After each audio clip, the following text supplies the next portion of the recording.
Okay, everybody. I think we're going to go ahead and get started. Give some time for folks to roll in, but just kind of start the most important part of this talk, where I get to tell you that my name is Aaron Crickenberger, and you are all here to hear about me and Cristoph talk about automation and CI. You may have heard of me from the Kubernetes Steering Committee. You may have heard of me as the co-founder of SIG Testing. You may have heard me introduce myself as the Release 114 lead earlier today, or you may know me as Aaron of SIGBeard from my numerous appearances on the Kubernetes community call. Cristoph, would you like to introduce yourself, or would you like me to give I can do that. Hi, everyone. My name is Cristoph Blecker. I am the technical lead for contributor experience. You have probably interacted with me at some point if you've ever requested membership to our Kubernetes orgs, or have asked for a repo to be created, or have some weird GitHub issue with automation and CI. You probably have Cristoph to thank as well for the Kubernetes project upgrading from one version of Golang to another, or from dependencies being switched from just locking everything in vendor to using dep, I think, for K-test infra was another fun one you've been through. I also, just up top, wanted to give Cristoph a shout out for being a shining example of how to best work with the Kubernetes Steering Committee and the project, where he came to us with a fully formed proposal for how to manage all of the GitHub repos and users and integrations across the project. And basically, all the steering committee had to do was say, yes, go do that thing, and we granted the authority.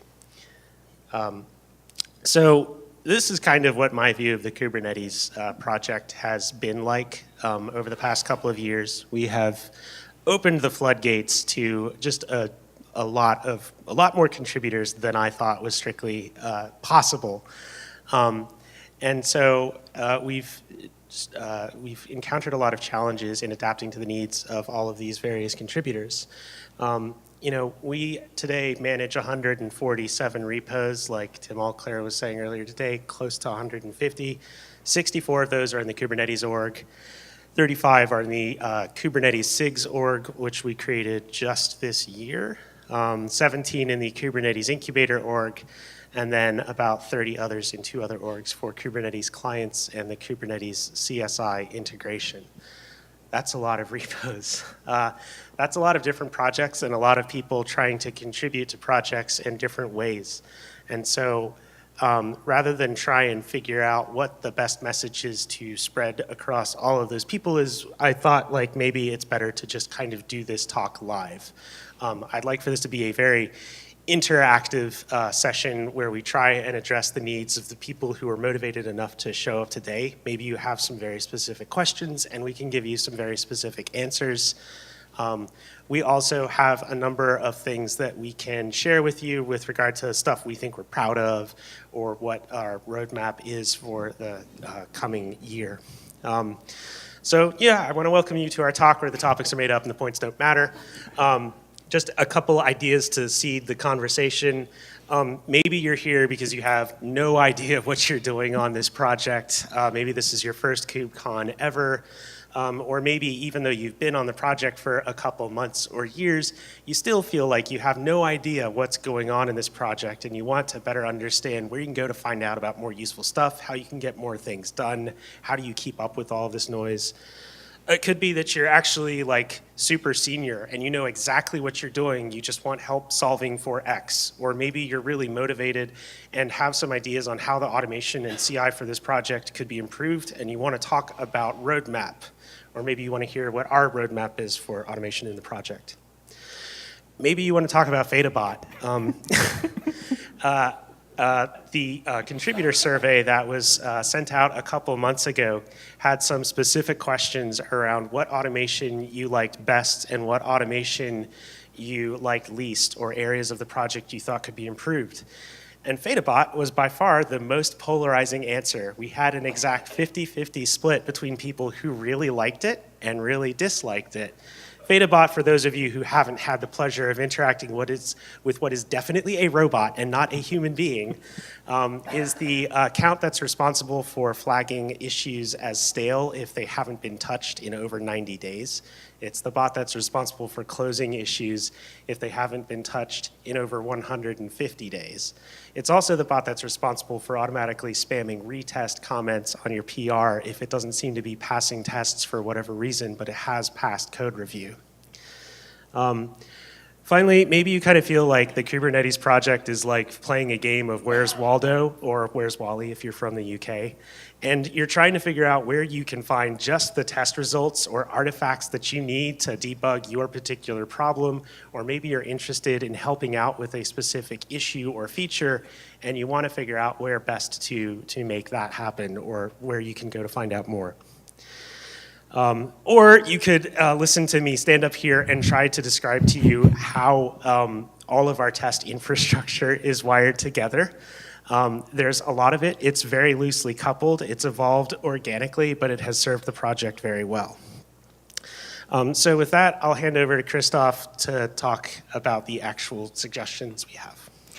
Yeah, there's a few things that we could go through, and some tools that you may have interacted with, some tools you might not know that they exist. One of those really useful ones is we have a code search tool that searches all our orgs, all our repos for a specific stanza of code.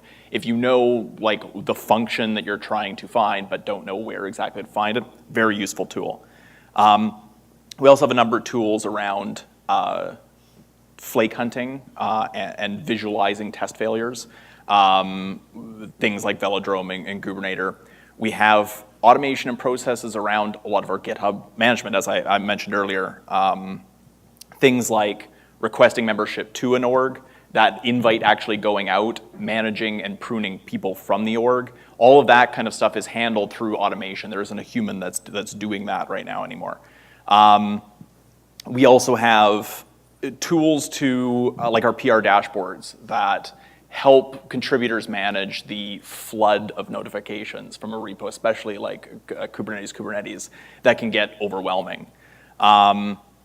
We have workflow tools. Some, again, like if you've opened a PR, you will have interacted with things like Prow or the Kubernetes CI robot, as well as Tide, which handles automatic merging now across all of our repositories.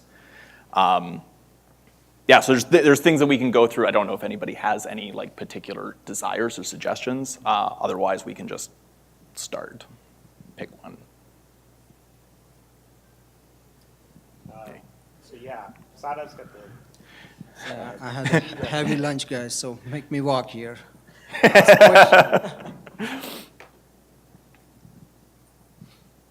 Okay, I'll demo some of these things. I can ask one question here. Sure. So with the bot, Feta bot, I love it. You know, I'm a really big fan of it. So in that 50%. So I would wonder why. I mean, and the reason is, you know, a lot of issues, if they are actively tracked, you know, a lot of issues. I mean, once they're open, the issue reporter is like gone. Okay, and you know, the triagers ask them question, no reply, just sitting there, right? And many times you don't have time to close it because you're not following each and issues when you're talking about thousands of issues out there. So with the bot, it really works really well. You know, we had issues in somewhat under control. But even I think, you know, like you mentioned, 150 days it takes before it closes, right? So that's a. I mean, you're talking about like, you know, almost 6 months, 5 months. Can we? I would even prefer to reduce that time frame. You know, I mean, if you think on that, yeah. We can definitely look at adjusting those time frames. Like the bot itself is actually fairly simple the way it works. It uses a GitHub search query and says, based on a certain time frame, anything that has not been updated in this time frame that matches this particular search query, go leave a comment on it to do a thing. And then we have other pieces of automation that listen to those comments to mark and transition an issue through stale, rotten, and then close it off.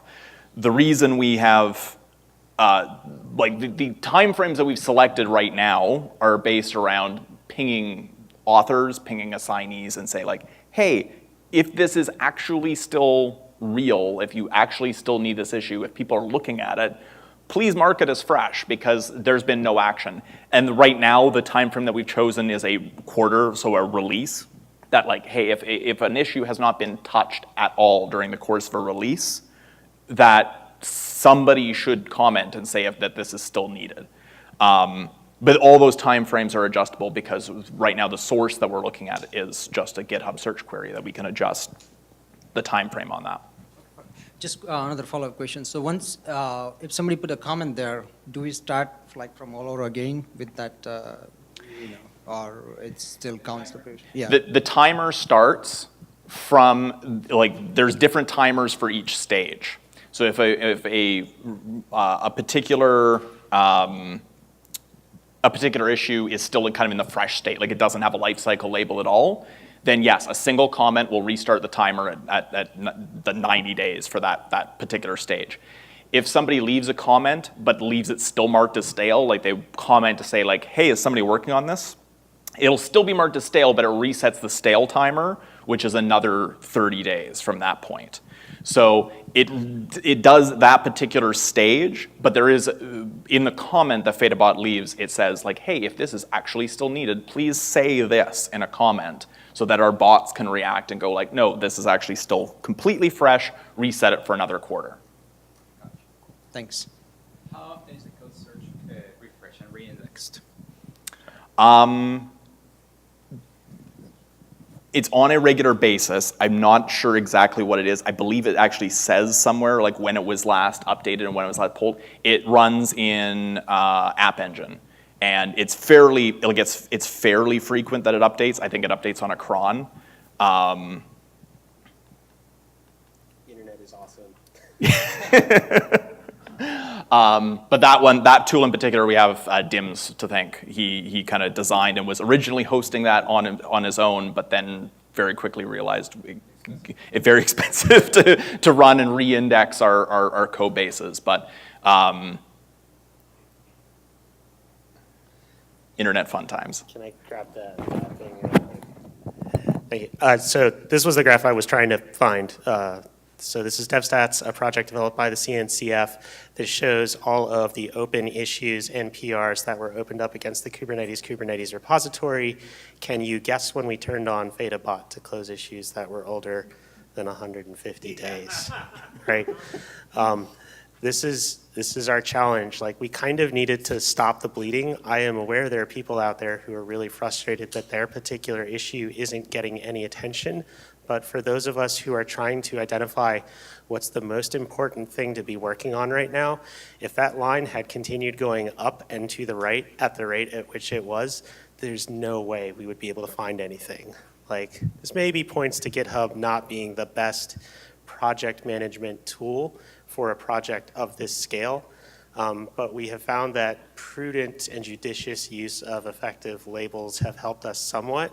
But also just using like responsiveness and attention as a signal is also helpful.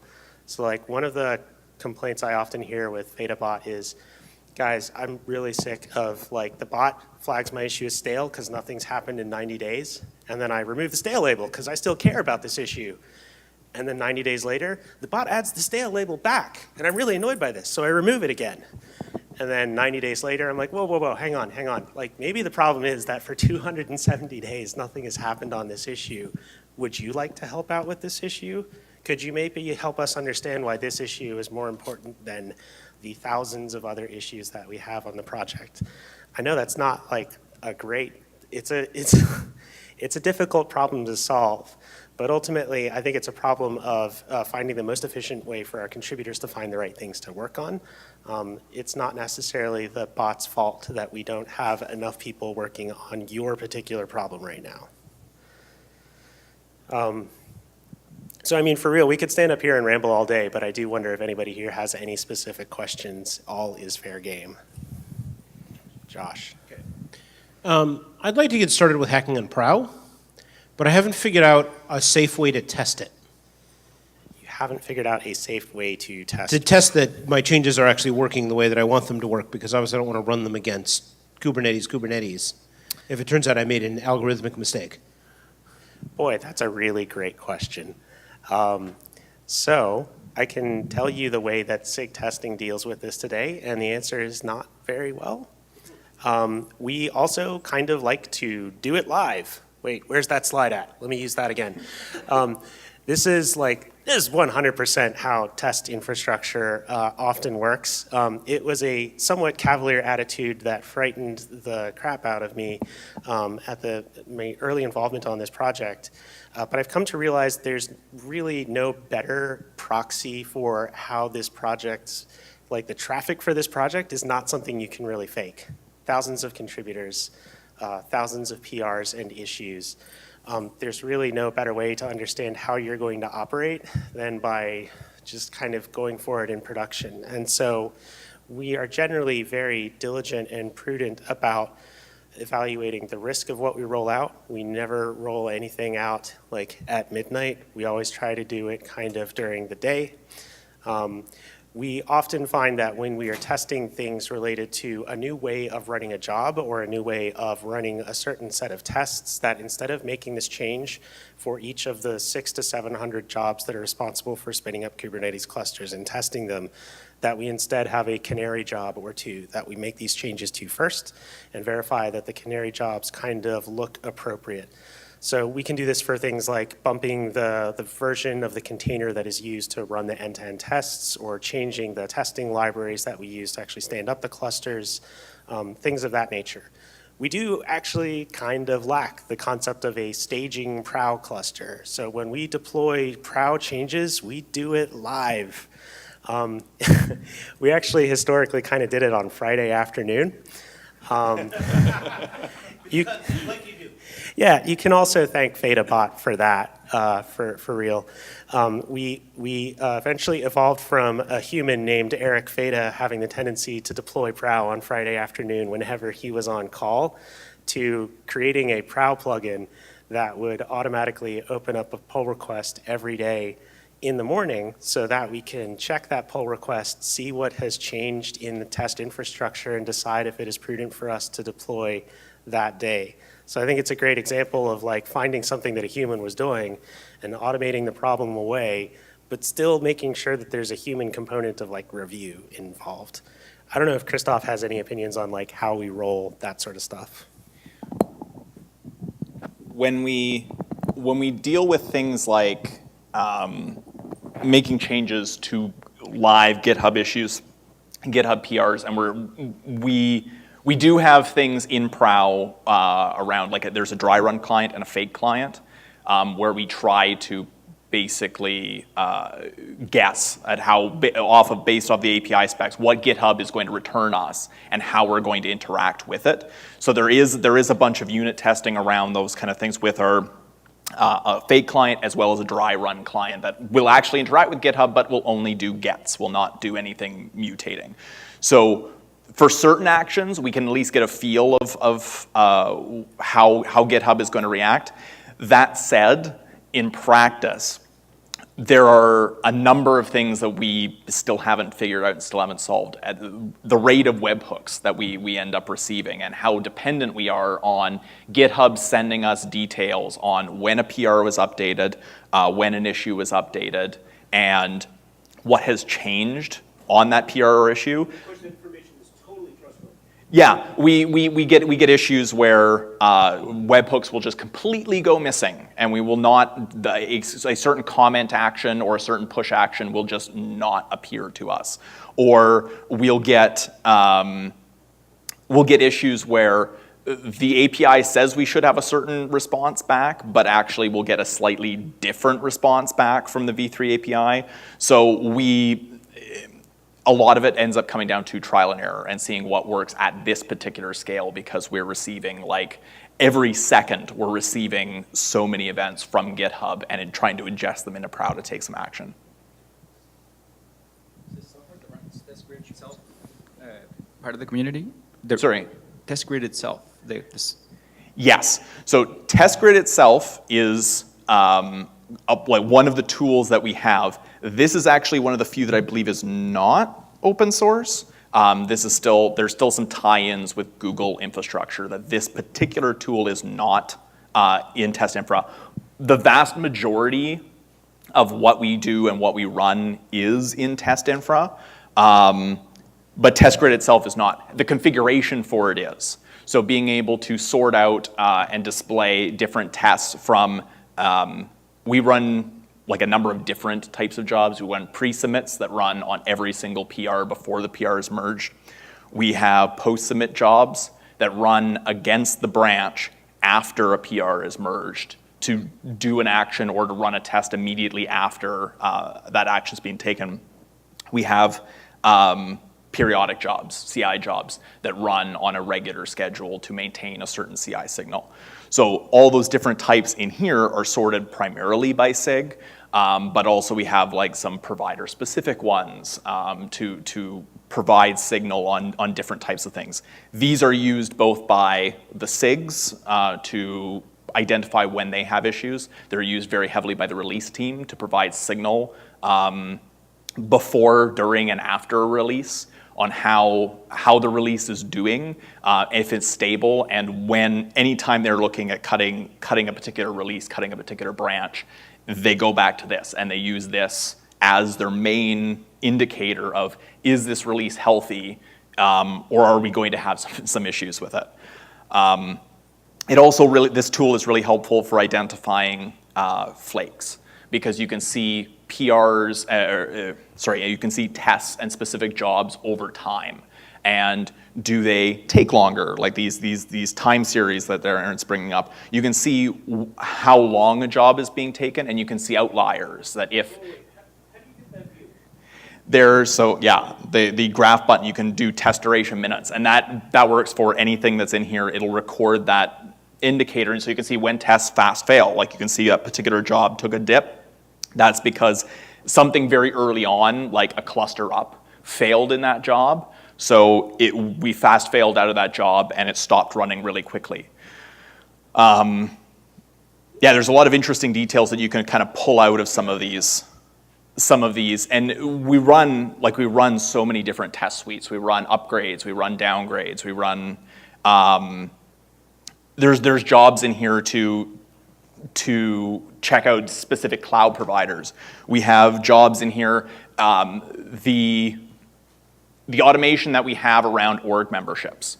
So right now our org memberships are defined in a GitHub repo in YAML, and then a bot takes those, compares it against our current membership in GitHub, and goes and makes mutating changes. That job is a post-submit CI job. So once a PR merges, that job will run, and we can see the results in test grid of each individual run of that task to GitHub. Yeah, there we go. So very small, but we can see in here like when it goes and invites people to our org. So we have a lot of visibility, and we do. In Contribex, we have a saying: if it isn't automated, it better be documented. So we try and automate as much as we possibly can at the scale that we're trying to take actions. Even something as simple as somebody puts in a membership application and being able to make sure that that membership gets processed, the person gets their invite to our GitHub org, and then gets whatever permission set that they need. Those pieces, at the scale that we're doing it, we need to be able to scale that out, and we need to be able to also deal with limitations in GitHub's permissions model, because it used to be that the only people that could do this particular task needed super owner privileges over everything that we have, and we try to limit those as much as possible. So now if we're taking a defined configuration in GitHub and have a bot do all the work for us, we know exactly what's happening. We have an audit trail of who invited who at what point in time, and there isn't the possibility of like manual changes or manual mistakes if a bot is doing that for us. Yes. And so like if you want to do anything GitHub related on this project, this is where you probably want to go, the Kubernetes org repo. We use that handy dandy feature of GitHub where you can use predefined templates for different issues. Generally, we expect if you're coming to this repo, you want general support. You want to be added as an organization member so that you can do fun, cool stuff like be assigned issues and PRs. Wait, sorry, I mean, actually apply an LGTM to PRs. You want review privileges. Basically, org membership is the thing we use as a proxy for we trust you, and you have decided you also trust us and want to work on the project with us. One of the other ways we use this often is if you're not a member of the org, we apply a needs okay to test label on your PR because you could be some random person who's trying to submit a Bitcoin miner as a pull request so that you can run it on our fancy-dancy test infrastructure. Also, if you have some random third-party integration that you'd really, really like to try out on just your repo, but you end up getting punted to, well, a GitHub admin has been sent a notification about that. I really don't have a great way to reply back other than like stalking down the person who tried just going through that flow, because we need to have a larger conversation about why are you adding that integration? Just because Kubernetes is a super large open source project and we take everybody's privacy seriously, we find that there are many third-party integrations that require more privileges than perhaps they should, and we'd like to understand if it's going to cause any headaches for us down the road. This is, for example, like why, if those of you who remember, reviewable a couple years ago were used as an alternate code review path instead of doing pull requests. We found that it just wasn't really worth the hassle that it, from an administration perspective. I also wanted to punt us back to the test grid question. I seem to have already blown away the tab where it's like, I want to make clear that anybody in the Kubernetes community can contribute their test results back to test grid through a PR process. This is here for you to use. So we have a conformance tab, for example, where different Kubernetes providers who want to demonstrate that their offering is certified as conformant, not just when they opened up a PR to the CNCF repo for that, but for example, boy, I hope this works. Look, the 1.13 release of Kubernetes is actually conformant every couple of hours, every day. It's all green. I love to see green. I can't wait to see this for 1.14. So that said, I feel bad that test grid isn't open source. I definitely have a dream that like, I want to be able to stand up a Kubernetes cluster and have an opinionated CI stack right out of the box. Prout is super cool, but it doesn't really provide this sort of historical view of all of the test results. You do kind of get this historical view of what are the jobs that Prout is running right now, along with some filter drop-downs that you can use to go by pre-submit or periodic or post-submit. We want to open source test grid. There are two parts of it. One of those are the front end that displays all the things. I know there are probably some of you who know a thing or two about like CSS or JavaScript and would love to finally make test grid, say, display the timestamps in local time instead of Google Standard Time, I mean Pacific time. There are some of you who might like to understand like, what do all of these columns actually mean? You can actually hover over them for what it's worth. Here's another pro tip maybe you haven't noticed. So that stands for the commit, apparently, and that stands for the time. I'm sure this is all super tiny. So there's also the backend component, which is the piece that is responsible for scraping all of the data out of Google Cloud storage buckets and translating it into data that is more efficiently consumed by this UI. We want to open source both of those things. We want to hear your use cases for why you agree it should be open sourced. What do you as a potential customer of this offering want? So if you want to use test grid, you think it should be open sourced, please come talk to me. Or, I hate to do this to you, Michelle, but I will call out the fact that that is basically the test grid author right back there with the hands up, yay. Current maintainer of test grid, but much as I am affectionately referred to as the community within my team, Michelle is the test grid within our team. So all credit to her, for example, for this recent change where if you know that there's a job that you care about but you forget which stupid tab or dashboard it's in, you can just like type in AWS and we'll go see the conformance gardener thing and hit enter and it'll just take me straight there. As somebody who has to navigate the potentially 700 to 900 or however many different tabs there are. A search function from a company named Google sounds like a great idea to me. I see another question. Hang on. Do you foresee some sort of federation or delegation of the testing to the SIGs themselves? Okay, lots of opinions on that one. Just stop me from monologuing if I go on too long. Yes, I foresee a need for each SIG to kind of own their tests. So we do this partially by saying, here are the different groups of dashboards that correspond to different SIGs. So I sort of expect that everything under SIG AWS, for example, the SIG AWS is responsible for making sure that every single job on each of these dashboards is solidly green all the time. Okay, you got a couple red ones. Sorry. Let me try calling out a different SIG. How about SIG? Let's be fair and see what SIG GCP has. Okay, also a little bit of red. This is the reality of the project today. Almost every single SIG has a bunch of failing tests, and it's really impacting the velocity of the project and the health of the project.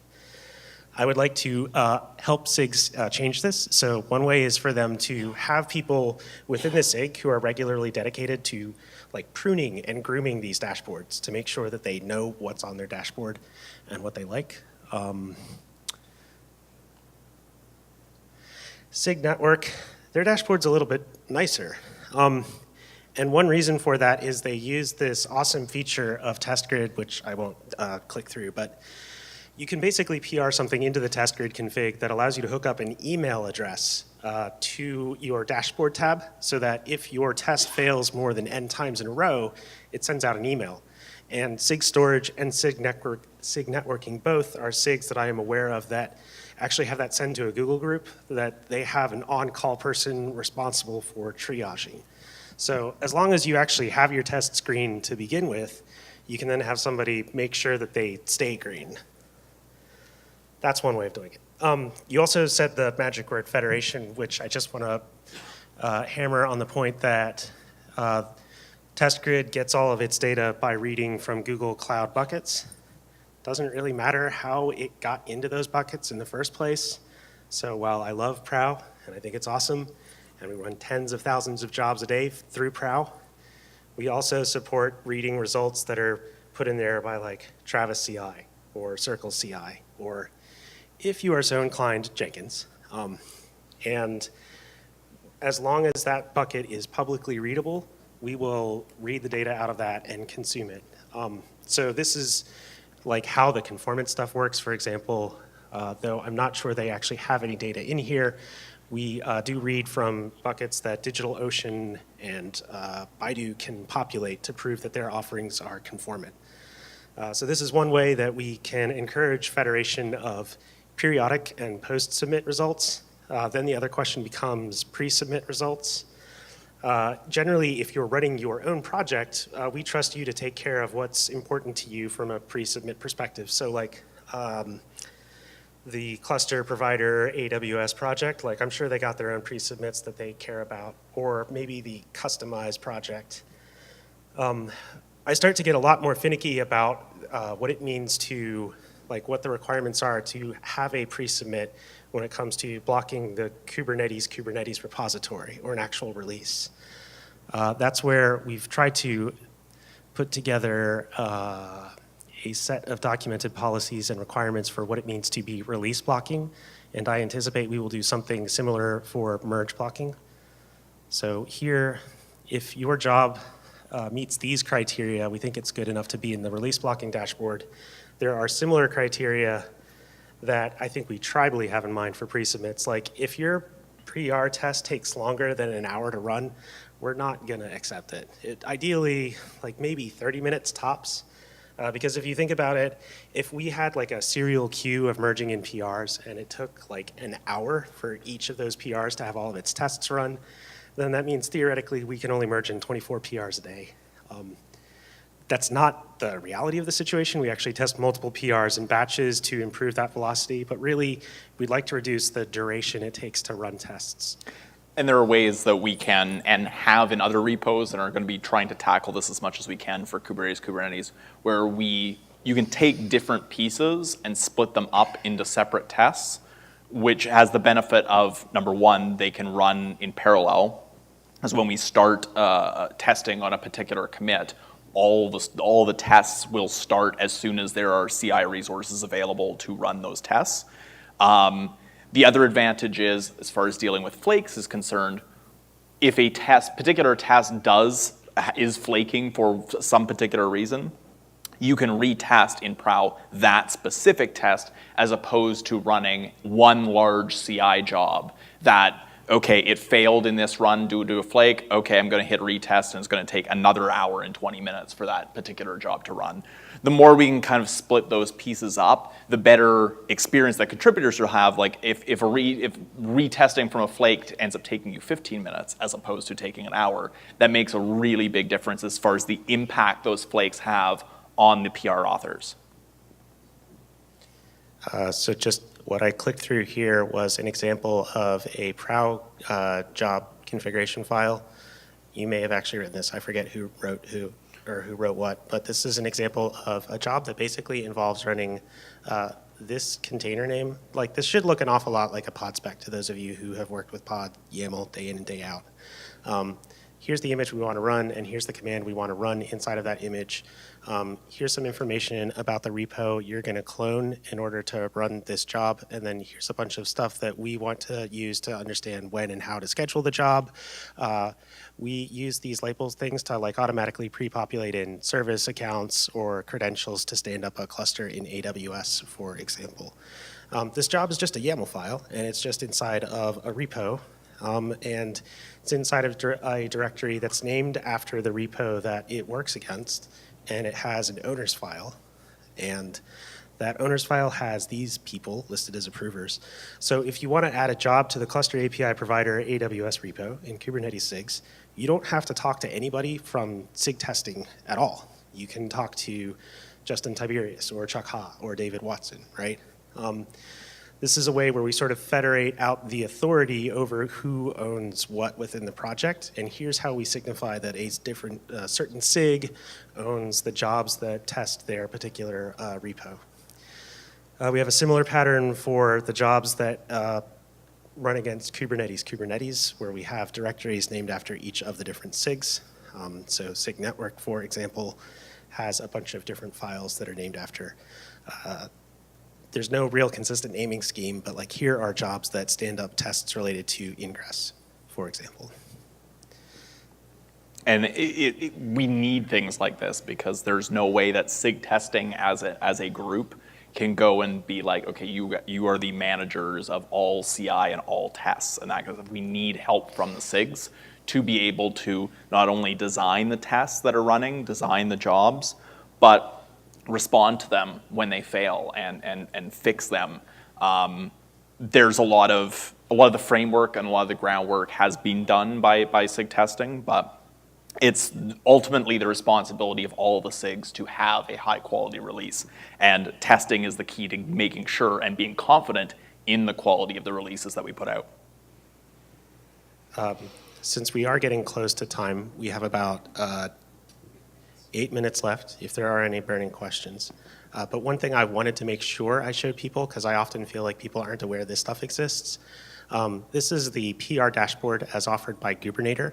So if you, like me, you refuse to look at your GitHub notifications because you have like 800 of them, and you try bankrupting that, but you end up getting like another 300 the next day. This might be a better way of keeping up with what your PR workload is, at least, if not your issue workload. I apologize in advance to anybody who has a PR that's waiting on me for something. All 15 of you or 37 that are assigned to me, I apologize. Yeah. So you can see, not to call them out, but there are 15 PRs that need Christoph's attention. Yeah, that's terrible. There are also 37 PRs that are in some way, shape, or form on Christoph's plate. And Cristoph also happens to have 2 PRs outgoing, so these are PRs he needs to pay attention to from, I authored it, I really want it to merge, what do I need to do? You're probably wondering, what do these things mean and how do PRs end up here? So there's a link at the bottom where it said needs attention is based on a simple state machine. And because we love documentation, we thought code is the best form of documentation.